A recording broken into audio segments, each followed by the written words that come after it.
Price Lord. கர்த்தரும் இரட்சகருமாய் இருக்கிற இயேசு நாமத்தில் வாழ்த்துக்கள். இந்த நாளுக்காக நாம் தியானிக்கும்படி தெரிந்து கொள்ளப்பட்ட வேத பகுதி அது சங்கீதங்களின் புஸ்தகம் 138 சங்கீதம் 8 வசனம். கர்த்தர் எனக்காக யாவையும் செய்து முடிப்பார். ஹல்லேலூயா.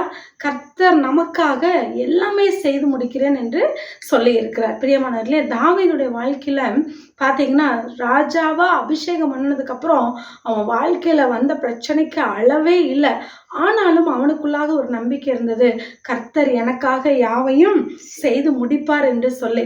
அதே மாதிரிதான் தேவன் அவனுடைய எல்லாவற்றையும் ஆசீர்வதித்தார். நல்ல ராஜ்யத்தை கொடுத்தார், பிள்ளையை கொடுத்தார், ராஜ்யபாரத்தை கட்டி எழுப்பக்கூடிய நல்ல ஸ்தானாதிபதிகளை கர்த்தர் கொடுத்தார், வெள்ளியும் பொன்னையும் இன்னும் என்னென்ன தேவையோ எல்லாவற்றையும் கொடுத்தார், நல்ல வீட்டை கொடுத்தார், எதிராளிகளை தாழ்த்தினார், சத்துருக்களை முறியடித்தார், அவனை துரத்தி கொண்டு வந்த எல்லாருடைய கைக்கும் நீங்களாக்கி ரட்சித்தார். அவன் என்னென்ன ஆசைப்பட்டானோ, என்னென்ன ஆண்டுகிட்ட கேட்டானோ அதையெல்லாம் கொடுத்தார். எல்லாவற்றுக்கும் மேலாக கிருபையை கொடுத்தார். ஹல்லேலூயா.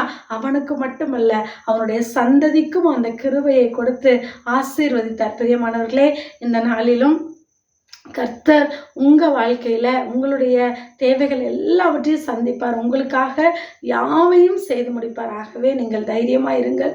ஆண்டவர்கிட்ட சொல்லுங்கள், இந்த நாளில் ஆண்டவர்கிட்ட கேளுங்க, ஆண்டவர் எனக்காக நீங்கள் யாவையும் செய்வீங்கன்னு நான் நம்புகிறேன், நீங்கள் கட்டாயம் செய்யுங்கன்னு கேட்கலாம். அதே நேரத்தில் கர்த்தர் எனக்காக யாவையும் செய்து முடிப்பாருங்கிற விசுவாச அறிக்கையை நீங்கள் செய்து கொண்டே இருங்கள். நிச்சயமாக கர்த்தர் உங்களுக்காக யாவையும் செய்து முடிப்பார். God bless you. ஆமென்.